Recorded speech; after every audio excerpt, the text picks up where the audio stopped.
Hi అండి. అందరికీ నమస్కారం. నేను ఈ వీడియోలో చాలామంది 7 శనివారాలు వ్రతం చేసుకుంటారు. ఆ పూజా విధానం ఎలా చేసుకోవాలో చెప్తాను. చాలా ప్రాంతాల్లో 7 శనివారాల వ్రతం చేస్తుంటారు. తమ కష్టాలు, కోరికలు చెప్పుకుంటూ ఈ వ్రతం చేసుకుంటారు. వారి కోరికలు పూజ అయ్యేలోపు కంప్లీట్ అవుతాయని నమ్మకం. అలాగే నేనైతే ఇక్కడ పొద్దున్నే లేచి ఇల్లు వాకిలి శుభ్రం చేసుకొని తులసి కోటకి పూజ చేసి అలాగే దేవుడికి కూడా పూజ చేసేసాను.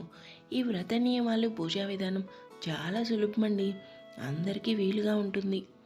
ఈ వీడియోలో పూజ ఎలా చేయాలో చెప్తాను. మరి మీరందరూ ఈ వ్రతం చేసి ఆ శ్రీనివాసుడి అనుగ్రహం పొందండి. ముందైతే ఈ పూజా నియమాలు తెలుసుకుందాం. ముందుగా ఉదయాన్నే లేచి తలస్నానం చేసి ఇంటి పరిసరాలు శుభ్రం చేసుకోవాలి. అలాగే ఈ ఒక్కరోజు బ్రహ్మచర్యం పాటించాలి. ముఖ్యమైన విషయం ఏంటంటే పేరుకి మనము 7 శనివారాల వ్రతం అంటాం, కానీ ఈ వ్రతం 8 వారాలు చేయాలి. స్వామివారు వడ్డీ కాసుల వారు అంటారు కదా, 8వ వారం కూడా చేయాలి. ఈ 8 వారాలు అందరూ పూజ చేసుకుంటే మన కోరికలు ఖచ్చితంగా తీరుతాయని చాలామంది నమ్మకం. నేను కూడా నమ్మానండి. అలాగే మీరు కూడా నమ్మండి. ఇప్పుడైతే మనం పూజకి కావాల్సిన సామాగ్రి, పూజ కోసం మెయిన్గా పిండి దీపాలు. ఈ బియ్యం పిండితో బెల్లం, ఆవు నెయ్యి వేసి చలిమిడిగా కలిపి పెట్టుకోవాలి ఈ పిండి దీపాల్ని. అలాగే వాటికి గోవిందనామాలు చుట్టి చక్కగా దీపం వెలిగించుకోవాలి.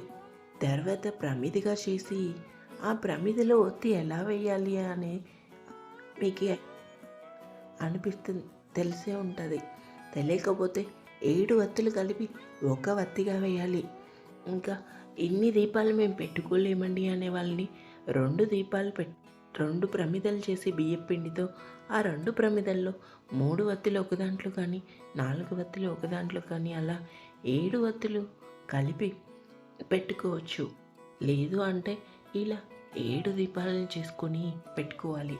ఇలా 6 వారాలు 2 దీపాలు పెట్టేసి చివరి వారం 7వ వారం అయితే ఇలా 7 దీపాలని పెట్టుకోవాలి. ఇంకా ప్రసాదం పువ్వుల సంగతి ఏంటంటే 6 వారాలు ఏవైనా పెట్టచ్చు. అరటిపండు, యాపిల్ ఇలా ఏ పండునైనా పెట్టవచ్చు. ఖచ్చితంగా ప్రసాదం చేసి పెట్టాలా అని ఏం లేదు. మీ వీలుని బట్టి ఇలా చేసుకోవచ్చు. లేదు మాకు చాలా బాగా అన్నీ వండి పెట్టుకోవాలి దేవుడికి అని ఓపిక ఉండి టైం ఉంటే పెట్టుకోవచ్చు. ఇంకా చదువుకోవాల్సింది పూజ చేసేటప్పుడు వెంకటేశ్వరి స్వామి అష్టోత్తరం, లక్ష్మీదేవి అష్టోత్తరం చదువుకోవాలి.